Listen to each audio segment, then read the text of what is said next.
മനോഹരമായ ഒരു വ്യക്തിത്വത്തിന് ഉടമയാകണമെന്നുണ്ടെങ്കിൽ മനോഹരമായ കാര്യങ്ങൾ പിന്തുടരേണ്ടത് വളരെ അത്യാവശ്യമാണ്. കാണുമ്പോൾ തന്നെ നമുക്ക് പെട്ടെന്ന് ഇഷ്ടം തോന്നുന്ന ചിലരുണ്ടാവില്ലേ? അവരുടെ ചിരിയും ഭാവങ്ങളും സംസാരവും നടപ്പും വസ്ത്രധാരണവും ഒക്കെ നമ്മളെ ആകർഷിക്കാൻ പോകുന്നതായിരിക്കും. അങ്ങനെ ഒരാകർഷണമുള്ള വ്യക്തിത്വത്തിന് ഉടമയാകണമെന്നുണ്ടെങ്കിൽ ചില കാര്യങ്ങൾ നമ്മൾ അറിഞ്ഞിരിക്കണം. അതിലൊന്ന്, എവിടെയായിരുന്നാലും ഏത് സന്ദർഭത്തിലും കുറഞ്ഞ ശബ്ദത്തിൽ സംസാരിക്കുക എന്നതാണ്. ശബ്ദം കുറച്ച് സംസാരിക്കുന്നത് നിങ്ങളുടെ വ്യക്തിത്വത്തിന് മാറ്റുകൂട്ടും. അതുപോലെ ആവശ്യത്തിന് മാത്രം സംസാരിക്കുക. നമ്മൾ കേൾക്കുന്നതിനെല്ലാം മറുപടി പറയണമെന്നില്ല. കാണുന്നിടത്തെല്ലാം പോയി സംസാരിക്കണമെന്നുമില്ല. അനാവശ്യമായ സംസാരം ഭംഗിയുള്ള വ്യക്തിത്വത്തിന് ഒട്ടും ചേർന്നതല്ല. അടുത്തത്, ആവശ്യമില്ലാത്ത ചോദ്യങ്ങൾ മറ്റുള്ളവരോട് ചോദിക്കാതിരിക്കുക എന്നതാണ്. ആവശ്യമില്ലാത്ത ചോദ്യങ്ങൾ എന്ന് പറയുമ്പോൾ നമ്മൾ കേൾക്കാൻ ഇഷ്ടപ്പെടാത്ത എല്ലാ ചോദ്യങ്ങളും ആവശ്യമില്ലാത്തവ തന്നെയാണ്.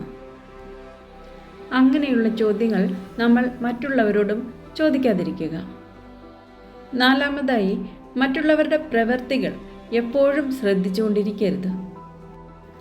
അങ്ങനെയുള്ള ഒരു വ്യക്തിക്ക് ഒരിക്കലും തൻ്റെ ജീവിതത്തിൽ നല്ല മാറ്റങ്ങൾ കൊണ്ടുവരാനോ ജീവിതത്തിൽ പുതുതായി എന്തെങ്കിലും ചെയ്യുവാനോ പുതിയ പദ്ധതികളെപ്പറ്റി ആലോചിക്കുവാനോ ഒന്നിനും സമയം കിട്ടില്ല. 5. സമയനിഷ്ഠ പാലിക്കുക എന്നതാണ്. മറ്റുള്ളവരോട് ഇന്ന സമയത്ത് എത്തുമെന്ന് പറഞ്ഞാൽ കൃത്യമായി എത്തിച്ചേരാൻ ശ്രമിക്കുക. നിങ്ങളുടെയും മറ്റുള്ളവരുടെയും സമയത്തിന് വാല്യൂ കൊടുക്കുക. 6. ചുറ്റുമുള്ള ആളുകളോട് സംസാരിക്കുമ്പോൾ കുറച്ച് അകലത്തിൽ നിന്നുകൊണ്ട് സംസാരിക്കുക. അതുപോലെ നിങ്ങൾ പുറത്തെവിടെയെങ്കിലും ഭക്ഷണം കഴിക്കുമ്പോൾ അനാവശ്യമായ സംസാരങ്ങൾ ഒഴിവാക്കുക. ഭക്ഷണം ശ്രദ്ധയോടെ രുചിയോടെ ആസ്വദിച്ച് കഴിക്കുക.